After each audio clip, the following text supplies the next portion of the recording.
Hey y'all, CB here once again at NBS Welding. Looky here what we got in the shop now.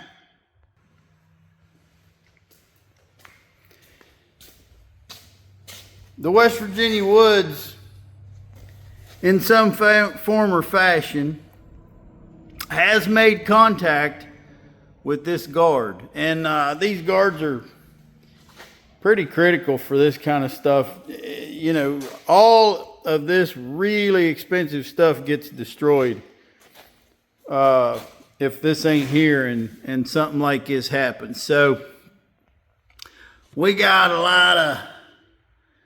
lot of problems here, but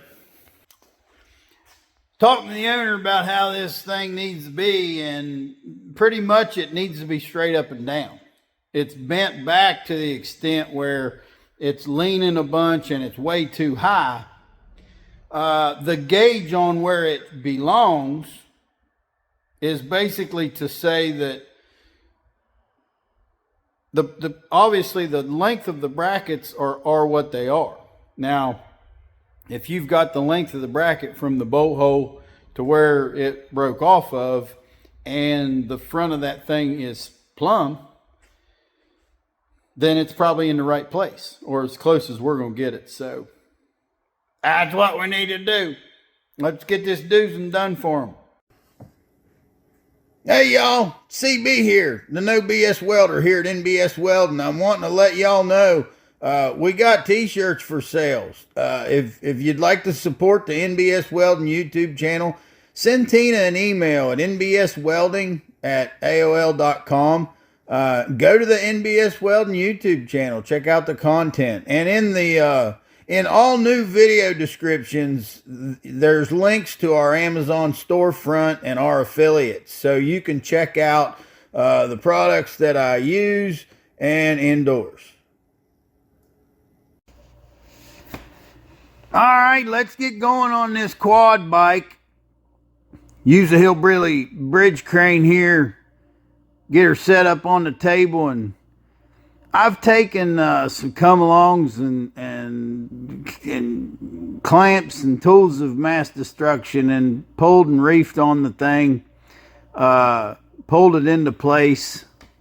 We see here there's actually a crack in the frame where this happened, and that's the reason that this one bracket's pointing way out where it doesn't line up.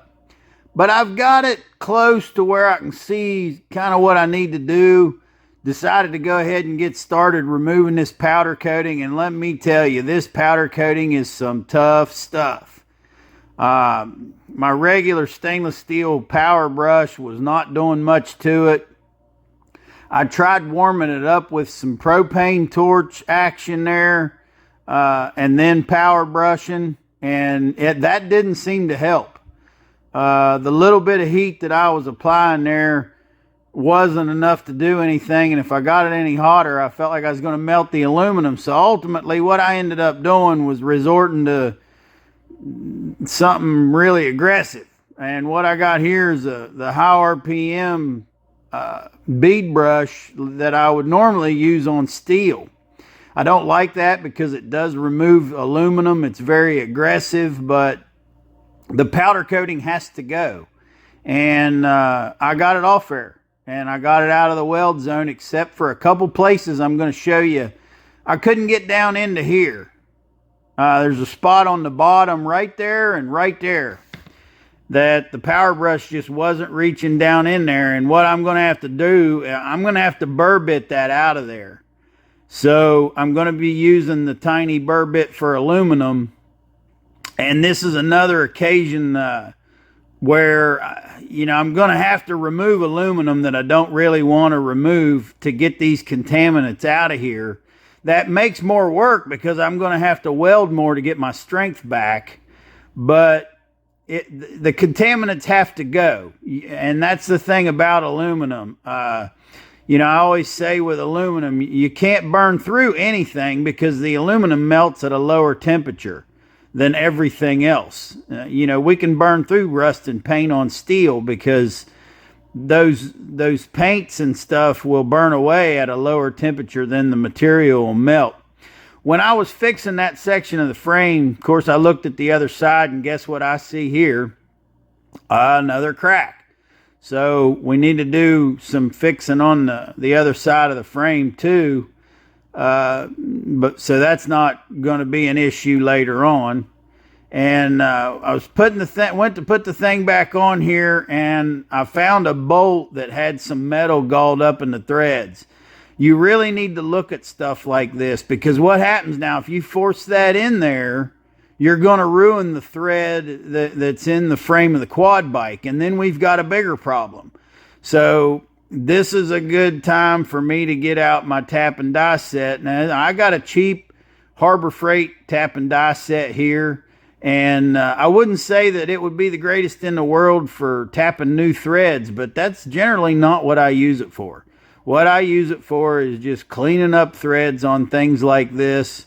And it does have the nice measuring tool in it, which is really important to me with metric, because I can't tell by looking what is a 125 thread and what's a 150 thread. But if I use the measuring device, I get it right. And we got that thread cleaned up, so it went in with just fingers. And now we're at this point where we can really see what we got to work with, and you can see how this aluminum is stretched and pulled.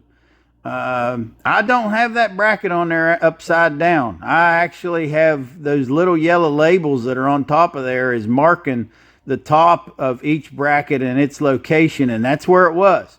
So what I'm going to have to do to get this right, you can see I'm taking my permanent marker, and I'm making marks where I need to remove aluminum to get these parts to come together the way they need to fit to get a good weld on them.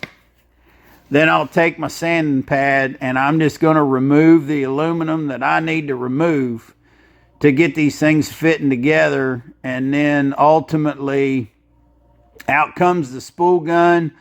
I'm spool gunning with the Arc Captain MiG 200 and 035 aluminum wire in a 4043 alloy. And what I'm going to be doing, I'm going to get this thing tacked up, and I'm going to take it off there.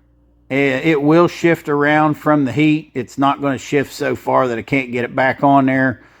We'll deal with that when we do our reassembly, but I think removing the part to do the welding, that's what's got to happen. That's, I think, the best way to go about doing it. And we'll take it back off there, and we're going to get the bike pushed back out of the way enough to use some of the table. And we'll go to spool gunning, and there's going to be a lot of trigger jogging here. With the amount that I've got to fill up and the aluminum I need to add, this is an occasion where it works good for me to run the heat a little bit high and jog the trigger to bridge across the areas here where I need to fill in with aluminum, and I'll hit it with a power brush and get it built up. Maybe even I've taken it and cooled it off with some water, and now I'm going to power brush and then clean it up and weld on it some more. It's going to take a bunch, and it's a bunch of work, because to get all this powder coating off and to deal with the way the thing fit together, I've got to do, I had to do a lot of aggressive work on it to get it to the point to weld it in the first place. And when you have to use aggressive tools to remove contamination, you do remove aluminum, and you've got to fix that. So after I've got done spool gunning, the next step is to take the Arc Captain TIG 200P, and I'm going to be TIG welding over everything. Now this is going to give me, the good fusion that I need, and fuse everything together. It's a lot better quality than what you get when you're dabbing that thing full with a spool gun. we're still not going to get the most gorgeous welds ever, because they're kind of gargantuana. You know, these are big, huge weaved areas where I've filled in because I had to remove so much aluminum to get rid of all the contamination so that it could be welded. And then it's time for reassembly. And on the reassembly, like I said, there's some pulling effect, and you got to see if you can force things. And if it looks like it's going to take a hell of a lot of force, then, you know, I'm going in here with my propane torch, and I'm just going to warm this aluminum up a little bit as I put pressure on it with the bar. And that makes it where I can run this bolt in with my fingers. So I'll get both of these lined up so I can bolt it back together.